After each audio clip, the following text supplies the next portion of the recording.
گرنگیا به سردانه د چ ده گلو داخوازین کیتیا اروپاش احمد شرع چیه او چ دبیجه لسروی مجاره میوانه کی من هيا دکتور عادل باخوان کو رببره ناوندا فرانسیش بوله کولین لسر عراقیه دکتور ابدمات باش بسپاس تو میوانه رو داویه سپاس بۆ جەنابتان. گەلێک سپاس. تو وێ سەردانێ چاوا دبینی ئەڕمان ژێ چییە؟ ئەم سەردانە زۆر گرنگە چونکە ئەوە یەکەم جارە نوێنەرایەتی دیپلۆماسی لەو ئاستە باڵا لە ئاستی وەزارەتی وەزیری دەرەوە خودی وەزیری دەرەوەی دوو زلهێزی گەورەی جیهانی کە بریتین لە فەڕەنسا و ئەڵمانیا سەردانی سووریای پۆست ئەسەد بکەن شتیوان نەبووە ڕاستە چەند وڵاتێکی عەرەبی نردویانە بەڵام خۆتەزانی لەسەر هیچێکێک لەو وڵاتانە ئاستی با بڵێن سیفەتی زلهێزیان نییە لەناو سیستمی ئەنتەرناسیۆنالە ئەوە خاڵی یەکەم. خاڵی دووهەم سووریا بۆ ئەم دوو دەوڵەتە زۆر گرنگە بەتایبەتی بۆ فەڕەنسا. بۆچی بۆ فەڕەنسا؟ چونکە خۆ دەزانی ئێمە سنووری دەریاییمان هەیە لەگەڵ سووریا، ئێمە دەریای سپی ناوەڕاست سووریا فەڕەنسا و سووریا بەیەکەوە ئەبەسێتەوە و هەروەها پرسی داعشمان هەیە واتە تیرۆریزمی ئەنتەرناسیۆنال کە ئەوە یەکێکە لە مۆتەکە هەرە گەورەکانی سیستمی جیهانی بەگشتی و فەڕەنسا بەتایبەتی. پاشان ئێمە پرسی لوبنانمان هەیە. خۆ دەزانی سووریا و لوبنان ئەو دوو وڵاتن کە بەردەوام کارایی بەسەرێکەوە دانێن. خۆش دەزانی لوبنان یەکێکە لەو وڵاتانەی کە فرانکۆفۆنە و جێگای تەسیر و نفوزی فەڕەنسایە. خاڵێکی تر بریتە لە مەسەلەی تێکەڵکردن و ئیندیماژکردنی هەموو پێکهاتەکانی سووریا. خۆ دەزانی وەزیری دەرەوەی فەڕەنسا دوو وشەی بەکارهێنا. یەکەمیان ئەوەیە کە ئومێدێکی گرنگ ئومێدێکی واقعی ئێستا لە سووریایە هەیە بەڵام ئەم ئومێدە فراژیل وشەی فراژیلی بەکارهێنا یعنی ئومێدێکی لەرزۆکە. ژبەر چ لەرزۆکە دکتۆر عادل؟ بنەریناتە سەدەم چییە؟ ئومێدە لەرزۆکەکە ئەوەیە کە هێشتا جەنگ کۆتایی پێ نەهاتووە. خۆتەزانی ئێمە جەنگێکمان هەیە لە باکووری سووریا تا ئێستا بەردەوامە و ڕۆژانە دەیان کوژراوی لێ ئەکەوێتە. ئەو خاڵ یەکەم. خاڵی دووهەم لەرزۆکە لەبەر ئەوەی کە ئەو کەسە پۆڵاینەی کە ئێستا لە دیمەشقا ڕابردوویەکی زۆر تایبەتی هەیە. ڕابردووەکە ئەوەیە کە سەرەتا بە قاعیدە دەست پێکە لە سەرەتای 2000ەکانە کاتێ عێراقدا گیرەکرێت لەلایەن ئەمریکاوە پاشان ئەکرێتە زیندانەوە لە بەسرە لەلایەن ئەمریکیەکان دوایی بە داعشی دێتە دەرەوە پاشان واز لە داعشێنی ئەبێتەوە بە ئەلقاعیدا دوای ئەوە واز لە ئەلقاعیدەیەنی ئەبێ بەم ئەکتەرەی کە ئێستا چەندین ساڵ لەوە و پێش فەڕەنسا و ئەڵمانیا هەرچی پارەی دنیا هەبوو خستبوویانە کار هەرچی دەستگای هەواڵگری بوو خستبوویانە کار بۆ ئەوەی بیکوژن لە ناوی بەرن. بەڵام ئێستا ئەم ئەکتەرە پێشوازیان لێەکە لە دیمەشق و ئەمان بە پێی خۆیان ئەڕۆن بۆ لای و لەگەڵیا دائنیشن بۆ چونکە ئەم ئەکتەرە مراجعەی خۆی کردووە مراجعەی ئایدۆلۆژیای خۆی کردووە مراجعەی لایەنی تەنزیمی خۆی کردووە و ئێستا زیاتر وەکو پیاوێکی دەوڵەت دەرئەکەوێ نەک وەکو تیرۆریستێکی بەدواداگەڕ لەسەر ئاستی جیهانی و ئێستا وازی لە جیهادیزمی ئەنتەرناسیۆنالی سمێناوە بۆ بە ئیسلام و محافظکار ئیسلام و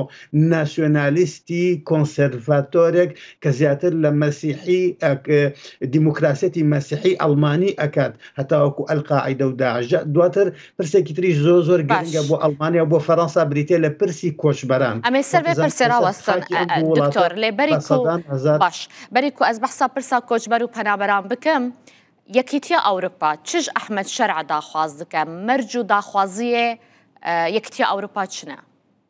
مەرج یەکەمیان بێ قەید و شەرت. خۆ دەزانی تقریباً 15 ڕۆژ لەمەو پێش بوو فەڕەنسا و ئەڵمانیا بەیەکەوە هەردوو وەزارەتی دەرەوە لێدوانێکیان بڵاو کردەوە بەیاننامەیەکیان بڵاو کردەوە. لە بەیاننامەکە یەکەمیان ئەوەیە کە پێشوازی لە سووریای پۆست بەشاری ئەسەد دەکەن.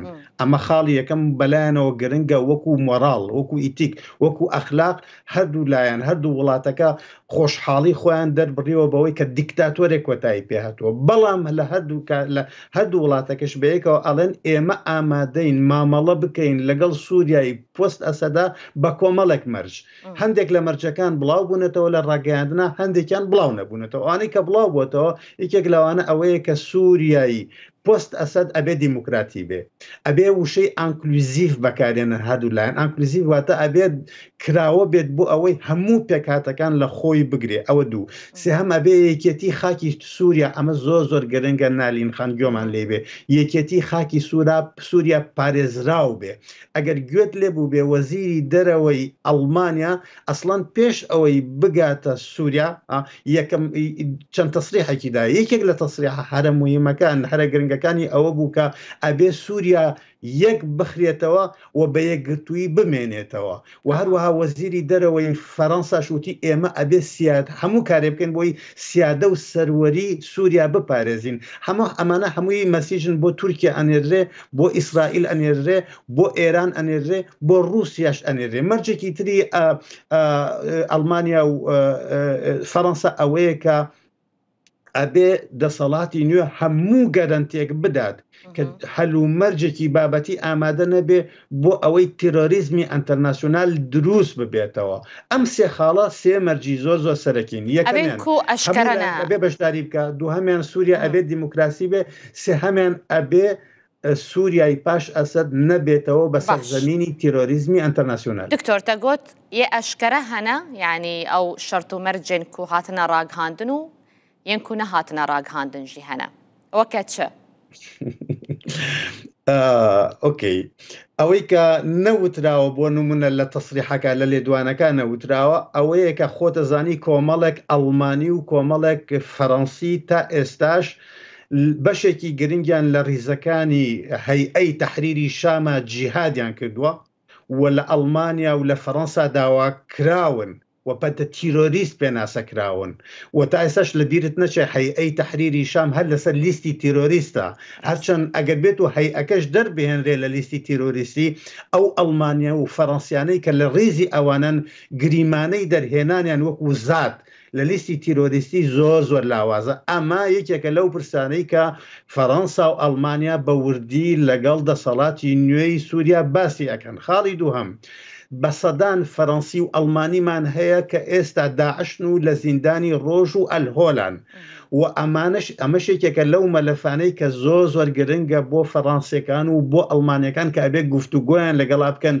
بۆیە ئەیانەوێ هەموو ڕێگایەک بگرنە بەر بۆ دروستکردنی هەلومەرجێکی لەباری دانوستان لە نێوان کوردەکانی سووریا و دەسەڵاتی نوێی سووریایە بۆ ئەوەی ئەو تیرۆریستانە بەرەڵان نەکرێن و نەخرێنە ناو غاباتەکان و سەحراکانی سووریا و عێراق و وڵاتانی ترە و دوای ئەوە لە ڕێگای ترەوە بگەڕێنەوە بۆ ئەڵمانیا و بۆ فەڕەنسا واتەش بۆ پێک هاتەیە کورد بۆ نەتەوا کورد لە سووریە دوێ سەردانێداوێ بەحسا ڤان دانوستاندنانژی بێکردن تو بخواد زانی فەرەنسا ئەف چەند ڕۆژن لەگەڵ ئالیەن کوردی لەسەر خەتەیەش بۆکو نەریناوان بکەیەک هەردوو ئالیەن کوردیان ڕۆژاوای کوردستانی زانی چۆن زیاتر لە ئەڵمانیا فەڕەنسا کەمتر ئەڵمانیا زیاتر فەڕەنسا چونکە مەسەلەی FDS واتە هێزەکانی سووریای دیموکرات ئەوەندەی کە بۆ فەڕەنسا گرنگە ڕەنگە ئەوەندە بۆ ئەڵمانیا گرنگ نەبێ هەر ئەوەش وای کردووە کە فەڕەنسا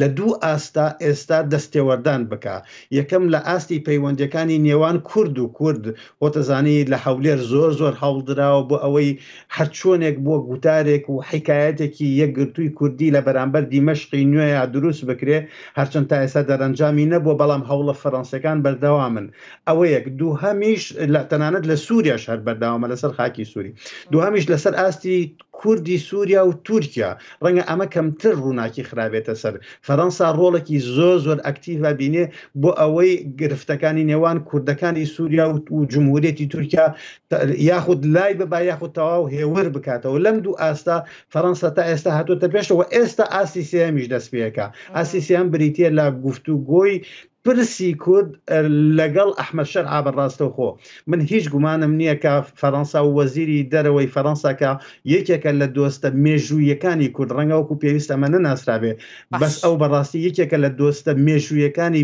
پرسی کورد لە ڕۆژهەڵاتی ناوەڕەسا بە دڵنیاییەوە لە ئاسی سێهەما لەگەڵ شەرعیشا باسیەکە لەسەر ئاسا دویەم کۆتەگۆت یعنی کەمتر ڕۆناکی خستنە سەر ئەسخوازم پرسەکێشتە بکەم یعنی نەها فەرەنسا هەولاوەیەکێ دکە و دیالۆکێک دنابەرە ڕێبەبەریا خوەسەریان هەسەدێ لەگەڵ تورکیە هەبە بەڵێ بە دڵنیاییەوە بەس بە شێوەیەکی زۆر ئارام، بە شێوەیەکی زۆر بێدەنگ لەو دیوی کامیرەکانەوە بۆ ئەوەی کە ئەم هەوڵانەی کە فەڕەنسا ئەیدات سەر بگرێ، ئەوەی کە بەلای فەڕەنساوە زۆر گرنگە زیاتر سەرکەوتنی هەوڵەکانە تاوەکو هەرای ئیعلامی و هەرای میدیاکان و بەتایبەتی تۆڕە کۆمەڵایەتەکان. بۆ فەڕەنسا زۆر گرنگە کە ئێستا پەیوەندی نێوان فەڕەنسا و تورکیا زۆر باشە، زۆر ئارام بووەتەوە و پەیوەندی نێوان سەرۆکایەتی تورکیا و سەرۆکایەتی فەڕەنسا زۆر ئارام بووەتەوە لە ئاستی هەردوو وەزارەتەکەشە، وەزارەتی دەرەوەی فەڕەنسا وەزارەتی تورکیا پەیوەندێکی زۆر ئارامیە. وەیەکێک لەو کەناڵە زۆر دەگمانانەی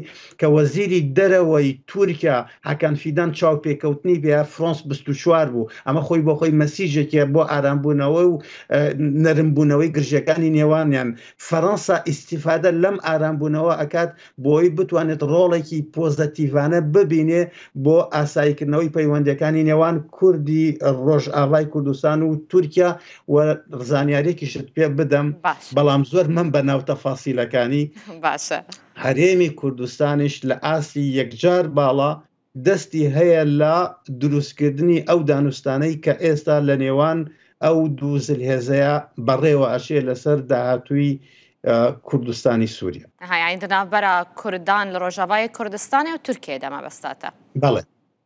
بەڵێ هەرێمی کوردستان لە ئاستی زۆر باڵا لەگەڵ هەم لێ کاتە لەگەڵ سەرۆک ئەردۆگان و هەروها لەگەڵ ژەنەڕاڵ مەزڵوم کۆبانێک گفتیانی دیالۆگێکی بەردەوامی هەیە بۆ ئەوەی هەرچۆنێک بووە ڕێگایەک بدۆزرێتەوە، ئەلتەرناتیڤێک بدۆزرێتەوە بۆ ئەوەی بە ڕێگای دیپلۆماسی و سیاسی و دانوستان ئەو ململانیانە کۆتایی پێبێنرێ نەک لە ڕێگای نەرینە فەرەنساش بۆ بداوی هاتنە ڤان ململانیان چییە دکتۆر عادل؟ هەم بۆ نەهێشتنە دلگرانی و نیگەرانیên تورکێژی هەمژیش بۆ پاراستنا مافێ کوردان لە سووریە. ئەزانی چۆن ئەوەی کە زۆر گرنگە ئەوەیە کە وا مەزانن گفتوگۆکردن لەگەڵ عەبدوڵڵا ئۆجەلانە دوورە لە هەموو ئەم هەوڵانەی ئەدرێ. بۆ فەڕەنسا زۆر خراپ ئەبێت ئەگەر بێت و تورکیا لە ڕێگای هێزی چەکداریەوە پەلاماری کوردستانی سووریا بدات. لە ڕووی ئاسایشەوە ئەبێ فەڕەنسا وەکو هەڕەشەیەک بۆ سەر ئەمنی قەومی خۆی ئەیبینێت. بۆ چونکە پێم وتی ئەو سەدان بانەڵم هەزاران ئەو سەدان جیهادیستەی کە ئێستا لە زیندانەکانی ڕۆژ و ئەلهۆلان ئەگەر بێت و تورکیا پەلاماری سەربازی کوردستانی سووریا بدات، ئەو کاتە بە دڵنیاییەوە کوردەکانی سووریا توانایی ئەوەیان نامێنێ کە ئەم دوو زیندانە بپارێزن و ئەمانە دەیان ڕێگەیان بۆ ئەدۆزرێتەوە بۆی ئازاد بن و بێنە دەرەوە. ئەمە لە ڕووی ئاسایشەوە. لە ڕووی سەقامگیریەوە ڕەنگە ئەمە بۆ بینەرانی ڕوودا و یاخود بینەرانی بە شێوەی گشتی ڕۆژهەڵاتی ناوەڕاست جێگای گومان بێ، بەڵام بۆ فەڕەنسا زۆر گرنگە کە لە ڕۆژهەڵاتی ناوەڕاست بەکشتی و لە ڕۆژهەڵاتی نزیک بەتایبەتی واتە لە نێوان سووریا و ئوردن و لوبنان و ئیسرائیل و عێراقا ئاسایش و سەقامگیری هەبێ بۆ ئەوەی پرۆسێسی گەشەی ئابووری دەست پێ بکاتەوە.